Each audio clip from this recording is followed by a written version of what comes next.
Ele atuou no Brasil colonial, mas a sua história, assim como a de tantos personagens do nosso país, tem páginas, diríamos, rasuradas. Por exemplo, como foi que Tiradentes morreu? Enforcado em praça pública, decapitado? Ele, de fato, era dentista? Será que o que nós aprendemos nas aulas de história foi o que aconteceu de verdade? Isso é que nós vamos descobrir agora com a ajuda desse experiente jornalista, escritor brasileiro, de quem eu sou um fã ardoroso. Eu tenho toda a bibliografia dele, e ele vai desmistificar tantos ensinamentos. Ele é um excelente pesquisador, foi repórter da revista Veja, tem um site hoje lá também, publicou o polêmico Guia Politicamente Incorreto da História do Brasil, abordando imagens criadas em torno de personalidades e eventos marcantes. Bom, e tem Guia Incorreto da América Latina, enfim. Eu estou muito feliz de receber mais uma vez, aqui no nosso espaço, Leandro Narlock. Te agradeci em off por você ter vindo, agora agradeço ao vivo e a cor. Obrigado, Leandro. Obrigado. Bom vir aqui. Obrigado. Adoro. Acho uma coisa tão saborosa o teu texto. Honestamente, gosto muito. Legal. Leandro, você que é autor de vários guias politicamente incorretos, que eu já te falei, que estão na estante da minha biblioteca. Sim. O primeiro dele é sobre a história do Brasil. Como é que você chega aos fatos que nem sempre nós aprendemos na escola? Porque inicialmente, eu tomei um susto. Existe uma hora em que Zumbi dos Palmares tinha escravos. Exatamente. Eu não entendia o que era a cultura da época. Tinha-se escravos, era isso, né? Exatamente, pois é. Eu percebi, trabalhando como jornalista, escrevendo sobre isso, eu percebi que muito daquilo que eu tinha aprendido não batia, né? E às vezes a história que a gente aprende na escola, ela é muito triste. É sempre episódio de opressão, de ricos contra pobres e essa história econômica. E, na verdade, ela é muito mais curiosa, muito mais interessante, né? Por exemplo, você falou do Zumbi, tinha muitos casos de negros brasileiros que, depois de comprar a própria alforria, que eles tinham que comprar a própria liberdade, eles compravam escravos para si próprios.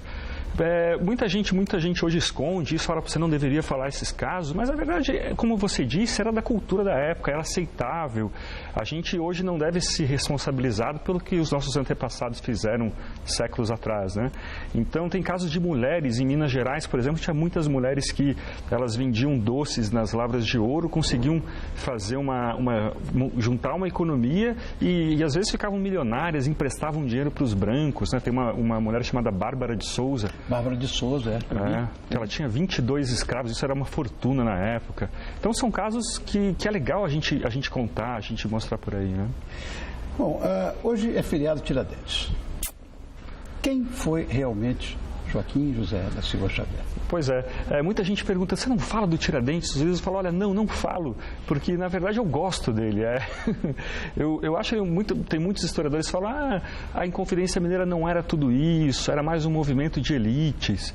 Na verdade eu acho excelente, eu acho que é uma elite esclarecida que estava muito antenada ao que acontecia na França, o que acontecia na Europa e nos Estados Unidos. Eles lutavam por independência, né, por autonomia, por menos impostos. O imposto na época era de 1/5, né? Era de 20%. O quinto dos infernos. E hoje a gente está aí com o imposto quase o dobro disso, de 30%, 40%. 40% quase. E a gente precisa de muitos outros Tiradentes, né? Reclamar muito sobre isso, né? Não tem lideranças mais. Pois é, fica difícil, tem tanto problema, tanta coisa que às vezes é difícil mexer.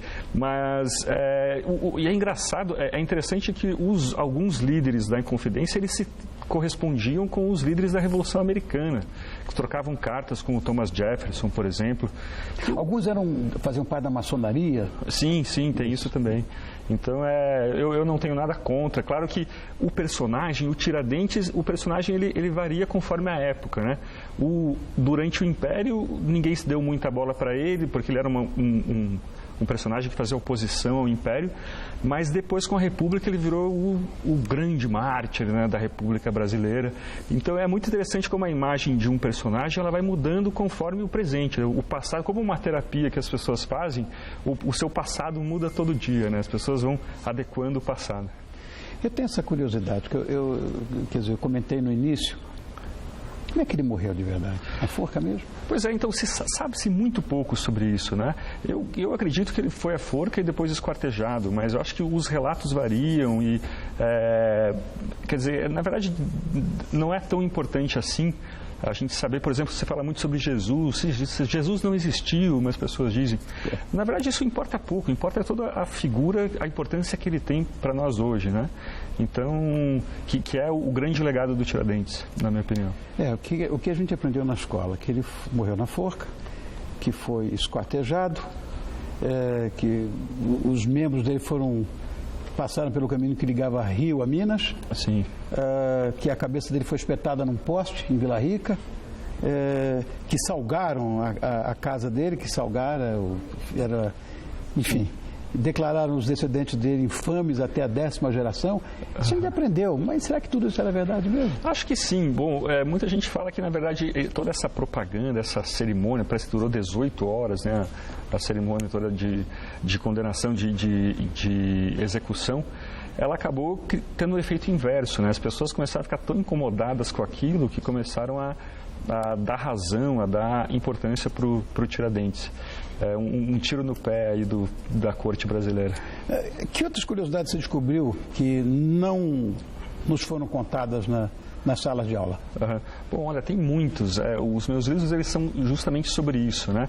Por exemplo, a Revolução Industrial, né? Nesse Guia do Mundo, o último que eu lancei, a gente, quando fala em Revolução Industrial, pensa nas crianças trabalhando nas fábricas. Sim. O que era mais que verdade. Tem fotos disso, né? As primeiras fotos, a fotografia estava começando naquela época. Então a gente vê lá aquelas fotos tristes das crianças trabalhando, mas pouca gente sabe que na real as crianças sempre trabalhavam, né? Quer dizer, trabalhavam muito mais duro antes. E o que motivou, o que possibilitou as crianças ficarem em casa foi justamente o pai de família conseguir produzir o suficiente para a família toda. Justamente a Revolução Industrial. Quer dizer, então a gente meio que é uma injustiça que a gente faz com essa época, né? O século XIX ele é contestado de muitas formas. Enfim. Aliás, essa coisa de dizerem que também o Tiradentes foi o herói da nação, dizem que é contraditório, porque naquela época nem existia espírito de nação. Exatamente. Nós éramos, né, um país, quer dizer, no século XVIII nós éramos um país, mas não uma nação, na verdade. Exatamente. Na verdade, é o que os historiadores tentam responder, como aconteceu que o Brasil conseguiu ficar unido, né? Toda a América Latina se despedaçou em pequenos países. Verdade. Um grande mistério para os historiadores o que aconteceu para o Brasil conseguir continuar a sua unidade. Engraçado. E aumentando. Você sabe que eu tive funcionários bolivianos que trabalharam comigo.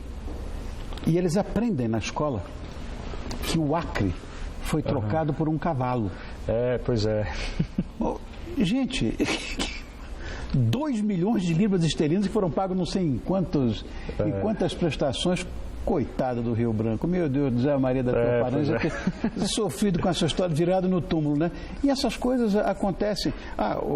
Que você desmistifica um outro endeusamento, talvez da figura revolucionária mais emblemática da América Latina, que foi o Che Guevara. Sim. Um sanguinário. Pois é. Matou uma criança de 8 anos que foi pedir pelo pai. Exatamente, muito triste. Tem um tiro na cabeça do menino que foi pedir clemência pela vida do pai dele. Claro. E até eu tinha camiseta de Che Guevara até ler meu livro. Pô. Sério? Até Obrigado.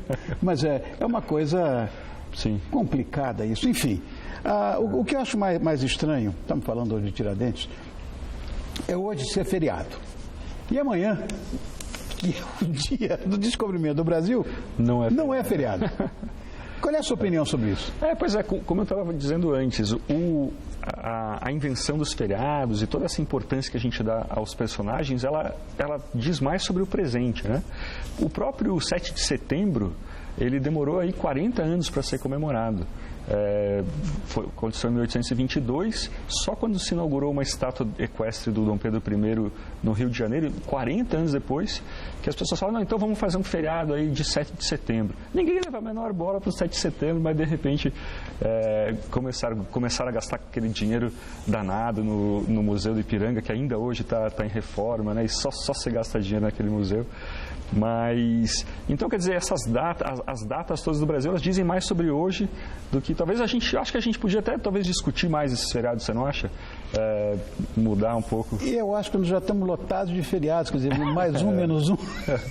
Sobre o zumbi que você estava falando, agora em quase todo o Brasil é feriado, né?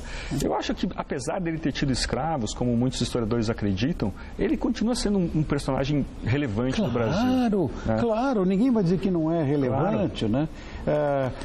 E em todos os sentidos. Por exemplo, esse próprio revolucionário que nós falamos agora, o Che Guevara, embora fosse sei lá, como você disse, um assassino, né? Matou uma criancinha que pedia pelo pai, também ele tem sua importância. Está muito aquele espírito da época em que a revolução valia mais do que os valores do que a vida, né? Stalin matou 40 milhões de compatriotas. Ninguém disse nada. Pô, tem um louco na Alemanha que matou 6 milhões e dizem tudo.